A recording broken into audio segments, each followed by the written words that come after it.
जिंतुरात महिला पोलिसांची दबंगगिरी, जमिनीच्या वादातून एकास केली जबर मारहाण।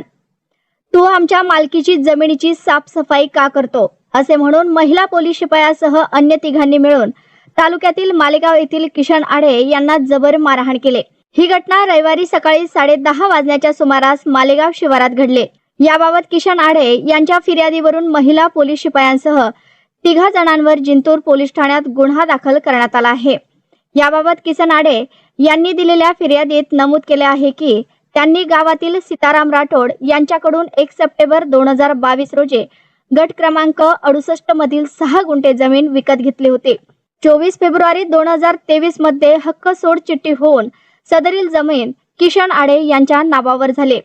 रविवारी सदरील जमिनीची साफसफाई करत असताना परभणी येथील महिला पोलीस शिपाई सुनीता उत्तम राठोड, नितीन उत्तम राठोड, आशिष उत्तम राठोड, अहिल्याबाई राठोड हे चौघे 4 चाकी घेऊन मालेगाव येथे आले। तो आमच्या जमिनीची साफसफाई का करतो, असे म्हणून तिघांनी लाथाबुक्क्यांनी मारहाण करून अश्लील भाषेत शिवीगाळ केली।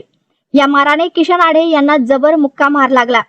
याबाबत गावातील काही नागरिकांनी मध्यस्थी करून भांडण सोडवले। याबाबत जिंतूर पोलीस ठाण्यात विविध कलमान्वये गुन्हा दाखल करण्यात आला आहे। पुढील तपास जामदार अमित शिराळकर हे करत आहेत।